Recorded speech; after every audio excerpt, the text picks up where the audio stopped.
새해인지라 새로운 소망을 이야기함이 합당하지만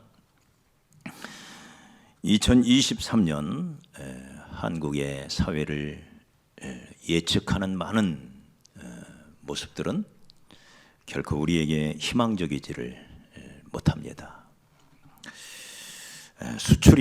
우리는 수출로 먹고 사는 나라인데 수출이 급격하게 추락을 하고 있습니다. 환율은 천정부지로 섰고요. 물가도 한없이 솟고 있고요. 주식시장은 꼰두박질 치고 있고요. 그런가 하면 국제 정세 또한 녹록지가 않습니다. 우리만의 문제가 아니잖아요. 세계 경제가 추락하며 같이 우리도 추락하고 있는 거죠. 참으로 많은 어려움이 예상되는 그런 2023년을 우리는 시작하고 있습니다. 그동안 영끌을 해가지고 집을 산 사람들은 잠을 못 잔다고 하더라고요. 왜냐하면 집값이 떨어지기 시작했는데 이 집값이 도대체 어디까지 떨어질지, 그 바닥이 어딘지를 가늠하기 어려울 정도로 전망이 어둡습니다. 건설업자들은 집을 줘도 팔리지가 않아 미분양 아파트가 첩첩 쌓여가고 있는 중에 있습니다. 전세 시장도 얼어붙었더라고요. 이사 자체가 안 됩니다. 가지도 가야 오는데 오지도, 거래 자체가 중단돼 버리는 그런 부동산 시장을 보게 됩니다. 이런 상황에서 우리 개개인의 삶에서도 여러 가지 어려움들이 또 예상되는 게 사실입니다. 열심히 앞만 보고 두 주먹 불끈 쥐고 달려왔지만, 베드로가 밤을 새워 그물을 내렸지만 잡은 것이 없나이다 하며 한숨 쉬던 베드로의 모습처럼 우리 역시 내가 결코 꿈꾸었던 오늘이 아닌데 우리 자신을 바라볼 때 한없이 초라하고 무너진 나의 모습을 바라볼 때 한숨이 저절로 나오는 그런 암울함이 저와 여러분 가운데 있습니다. 그럼에도 불구하고 우리는 새해 또다시 소망을 노래해야 합니다. 왜요? 소망이 끊어지면 바람과 같다 그랬습니다. 소망은 생명입니다. 절망은 죽음에 이르는 병입니다. 그 소망의 원천은 환경에 있지 않습니다. 세상에 있지 않습니다. 저와 여러분에게 소망의 원천은 우리 하나님밖에 없습니다. 우리 하나님이 돌아가셨나요? 우리 앞에서 우리 하나님이 사라졌나요? 여전히 우리 앞에 우리와 함께 계십니다. 그러기에 우리는 또 소망을 노래합니다. 오늘 우리가 보고 있는 이 시 23편은 성경에서 주기도문 다음으로 많이 읽혀지는 소망과 용기와 위안을 주는 그런 신앙의 고백이죠. 스펄전이라는 목사님은 이 23편을 시편의 진주라, 헨리 비처라고 하는 설교가는 시편의 나이팅게일이라, 알렉산더 맥클라렌이라고 하는 유명한 목사님은 이 시편을 읽고 23편 시편을 읽고 눈물을 닦아보지 않은 사람을 어떻게 성도라 하겠는가 라고 이야기할 정도로 이 시 23편은 우리에게 많은 은혜를 주고 읽기만 해도 마음이 평안해지고 아늑해지고, 이게 시 23편이에요. 이 시편은 다윗의 인생 중에서 가장 고통스러운 음침한 골짜기, 사망의 골짜기를 헤매고 다닐 때 불렀던 노래인데, 절망의 노래여야만 하던 그 상황인데도 오히려 다윗은 그 음침한 골짜기, 사망의 골짜기를 헤매며 다닐 때에 이 노래를 소망 가운데 불러요. 그래서 이 노래가 소망의 노래예요. 희망의 노래예요. 감사의 노래예요. 네, 여러분, 우리도 오늘 아침 소망의 노래를 부르기 원합니다. 이런 소망의 노래를 부를 수 있는 것, 그것은 내게 여전히 주님이 계시기 때문입니다. 하나님이 여전히 나의 하나님이시기 때문에 그렇습니다. 할렐루야. 하나님이 돌아가셨나요? 하나님이 내게서 떠나가셨나요? 여전히 하나님은 나의 하나님이십니다. 그래서 오늘 이 말씀을 보면 6절밖에 안 되는 짧은 시지만 여기에는 나라고 하는 이름이 17번이 나오고 주님이라는 이름이 13번이 나와요.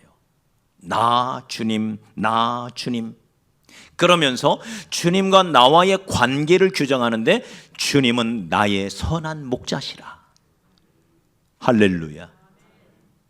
주님과 나와의 관계, 그 관계, 나와 하나님과의 관계는 생명의 관계다. 생명적인 관계다. 이 관계는 끊어질 수가 없다. 내가 사망의 음침한 골짜기로 다닐지라도 두려워하지 않는 것은 그분이 나와 함께 계시기 때문이다. 나와 함께 하시는 주님, 나의 선한 목자.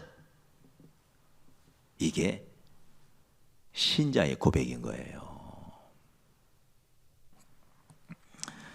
여러분, 주님이 나의 선한 목자라면 나는 주님의 뭐가 될까요? 양이 되죠.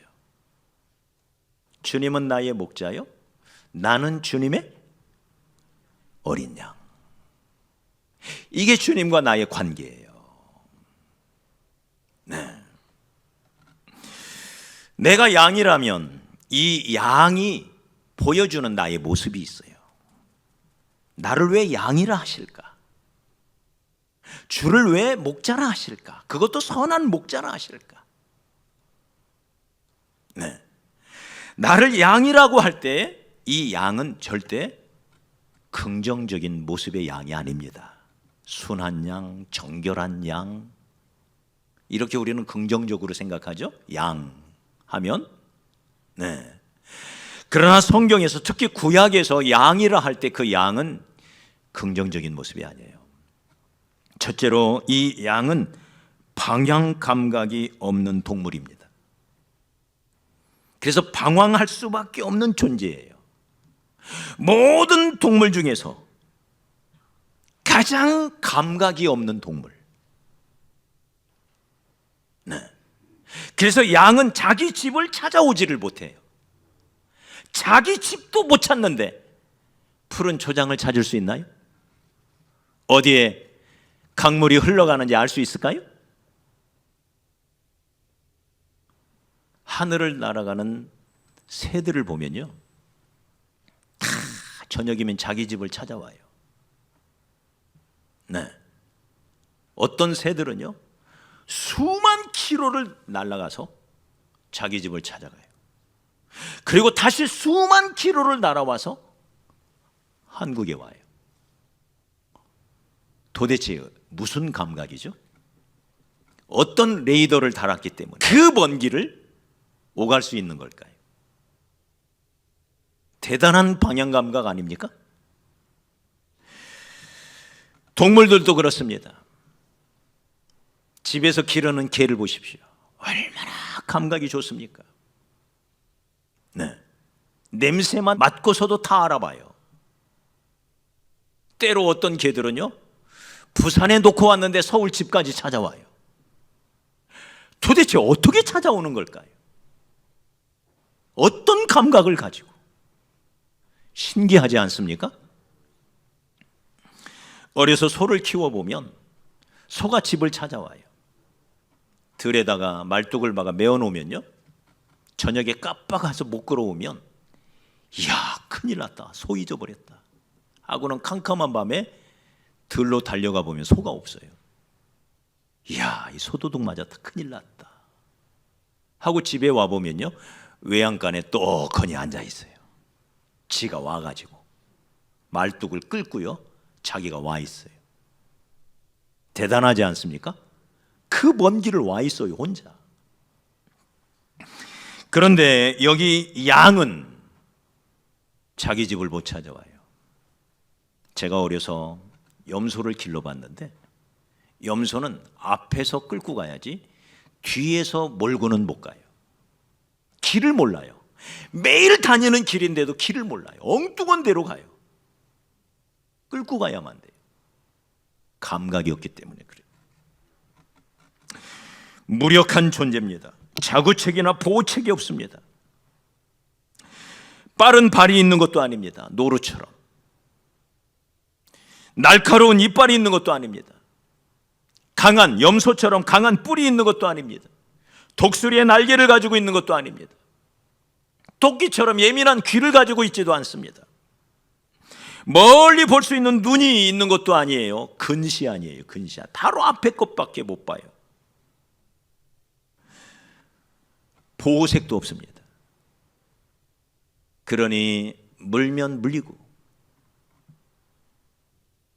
이건 걸리면 그대로 죽을 수밖에 없는, 자기 스스로를 보호할 능력이 없는 거예요.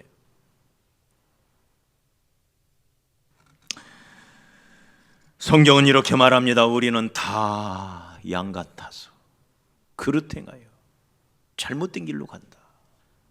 이게 우리예요.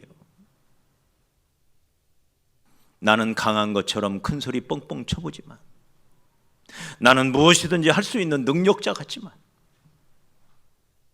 정작 위기가 왔을 때, 어려움이 왔을 때 그 위기를 극복해낸다는 게 얼마나 어려운지 다윗이 고백에 딱 맞는 거죠. 내가 음침한 골짜기, 사망의 음침한 골짜기를 다니고 있다. 죽게 생겼다 그 말이에요. 어떻게 해볼 수 있는 길이 없는 거예요. 해볼 수 있는 길이. 사도 바울도 그렇게 고백하죠. 내게 살 소망이 끊어졌다. 어떻게 살아야 하지 이 상황에서? 이런 때가 있다는 거예요. 이게 양인 것입니다. 이게 저와 여러분인 것입니다. 한없이 나약한 존재, 밟으면 밟힐 수밖에 없는 존재, 물면 물릴 수밖에 없는 존재. 네?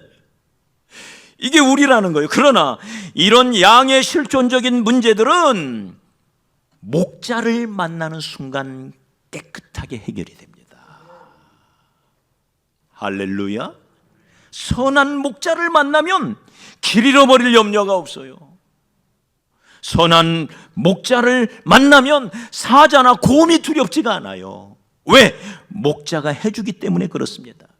그러므로 목자를 따라가면 거기에 꿀이 있고, 목자를 따라가면 거기에 물이 있고, 목자를 따라가면 맹수들의 위험에서 우리는 보호를 받을 수가 있는 것입니다.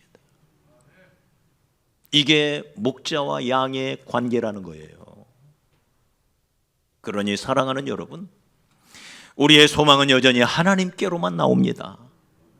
그러니 올해 2023년에 우리가 더욱 힘써야 할 일은 하나님과 나와의 관계입니다. 모든 힘은 하나님께로부터 옵니다. 가지가 열매를 맺을 수 있는 것은 줄기로부터 영양분을 받기 때문에 그렇습니다. 그렇기 때문에 가지는 줄기에 붙어 있어야만 열매를 맺을 수가 있어요. 단 1mm라도 떨어지는 순간 가지는 말라버려요. 우리는 양이에요. 연약하게 한이 없는 존재예요. 강한 것 같지만 인간이 얼마나 연약합니까? 선한 목자를 떠나는 순간 우리는 마귀의 밥이 되는 거예요. 그러므로 사랑하는 여러분, 주님과 관계를 맺는 일에 힘쓰시기를 바랍니다. 주님과의 만남, 주님과의 관계는 예배라는 단어로 설명이 됩니다. 예배라고 하는 것은 하나님과 만나는 거예요. 예배를 정의하는 많은 정의가 있는데 가장 유명하고 가장 적실한 정의가 있다면 예배는 하나님과의 만남이다. 오늘 우리가 이 자리에 온 것은 하나님과 만나러 온 거예요. 하나님의 집이라고 해요. 그 집에 왜 왔을까요? 하나님 만나러 온 거지요. 맞습니까? 하나님 만나러 온 거예요. 하나님과의 만남. 특별히 주일 낮 예배, 주일 성수라고 하는 이 주일 예배는 공동체로 만나는 겁니다. 우리는 함께 만나는 거예요. 공동체로. 예수 믿는 이 신앙생활은 혼자서는 못합니다. 제 아무리 강한 사람도 자기 혼자는 안 되는 거예요. 다윗도 혼자 있을 때 유혹에 넘어가고요. 아담도 혼자 있을 때 유혹에 넘어가고요. 세례 요한도, 여자가 낳은 자 중에 가장 큰 자라 칭찬받았던 세례 요한도 혼자 감옥에 갇히니까 의심이 찾아와요. 그 위대한 엘리야 선지자도 혼자 있으니까, 로뎀나무 밑에 혼자 있으니까 낙심이 찾아와요. 죽여달라고 낙심이 찾아와요. 혼자서는 안 되는 거예요. 이 세상에 혼자서 안 되는 게 두 가지가 있다고 그랬죠? 절대 혼자는 못하는 거. 첫째는 결혼입니다. 혼자 결혼할 수 있나요? 두 번째, 혼자서 안 되는 것, 신앙생활입니다. 혼자서는 안 되는 거예요. 그래서 우리가 공동체로 모이는 겁니다. 그러므로 올해 여러분 주일 성수에 꼭 성공하시기를 축복합니다. 여기로부터 풀리는 거예요. 여기로부터. 주일 성수의 신앙이 얼마나 중요한지 몰라요. 오뚜기가 넘어졌다가도 다시 일어날 수 있는 것은 중심이 있기 때문에 일어나듯이 주일 성수는 내 신앙의 중심인 것입니다. 넘어지고 흔들릴 수 있습니다. 넘어졌다 흔들렸다 하더라도 다시 중심을 잡고 일어날 수 있는 것은 주일 성수를 지키기 때문에, 주일 성수가 있기 때문에 그래요. 할렐루야.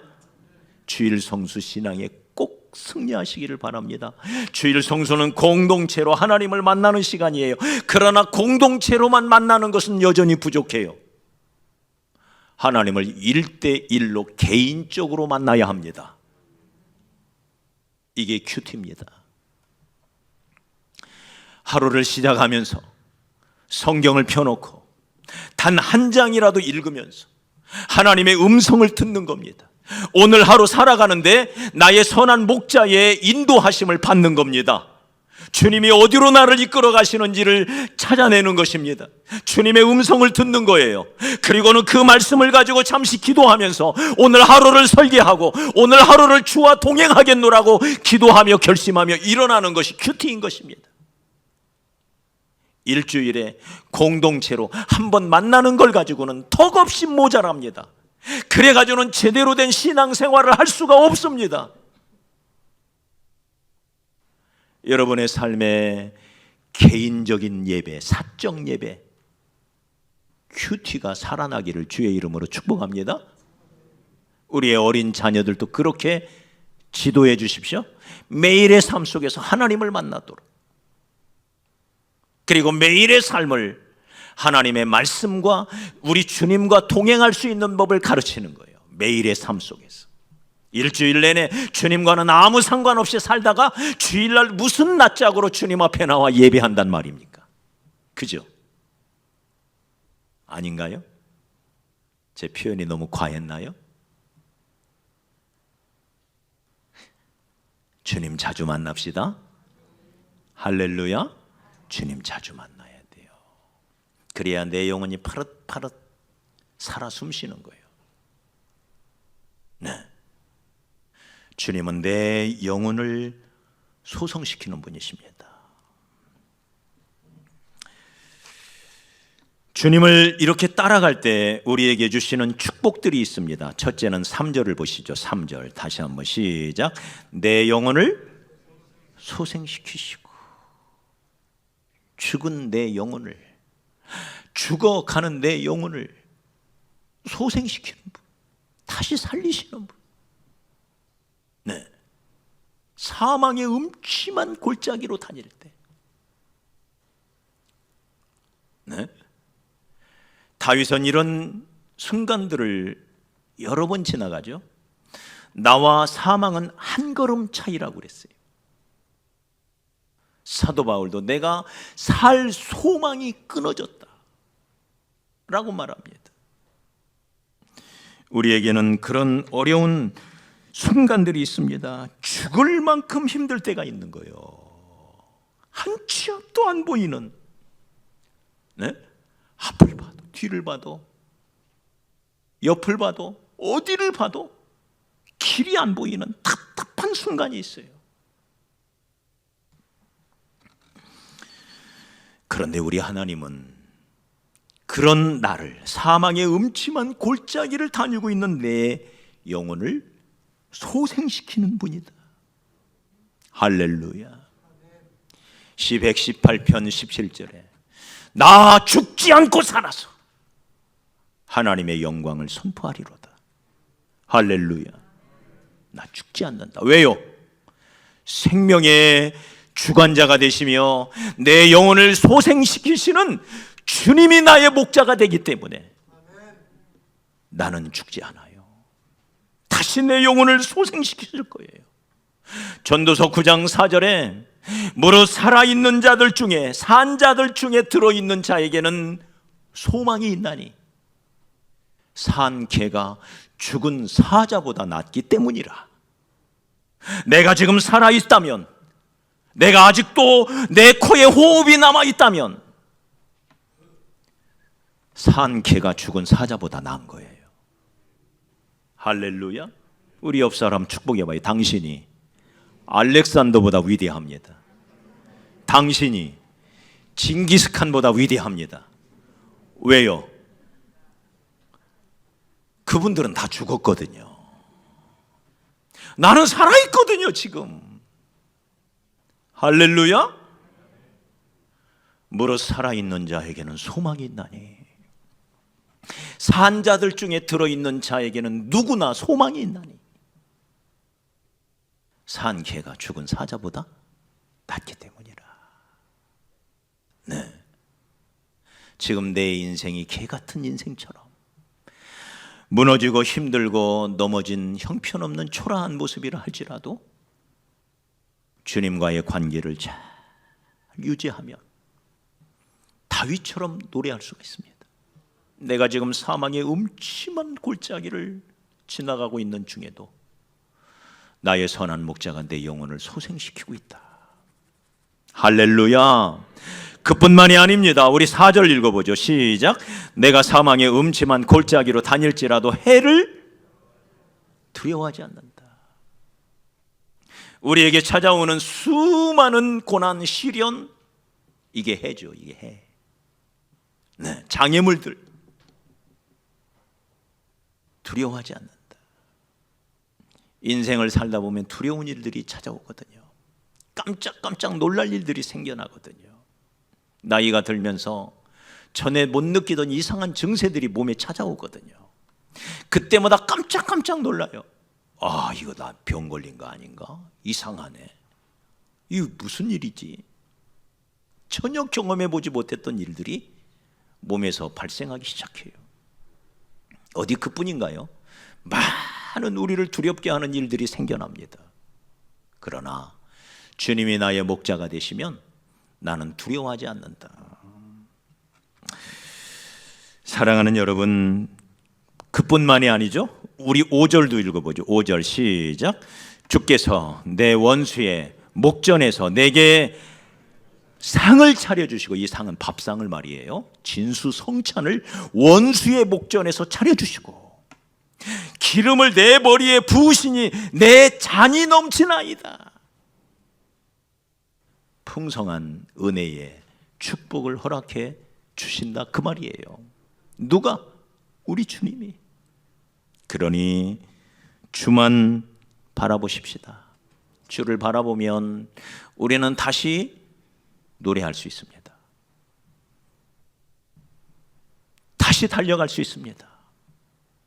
우리 하나님이 길을 여시고, 우리 하나님이 기회의 문을 여시고, 우리 하나님이 묶여있던 모든 것을 풀어주시고 맺혀있던 모든 것을 풀어주시는 분이십니다. 풀어놓아 가게 하라. 우리 주님이 그런 분이세요. 나의 선한 목자 되시는 그분이 그런 분이십니다. 그러니 올 한 해 주만 바라보고 주만 의지하고, 주께 내 소망을 두고, 주께 내 모든 목표를 주께 두고, 주님과의 관계를 최우선에 두고 살아가는 저와 여러분이 되었으면 좋겠습니다.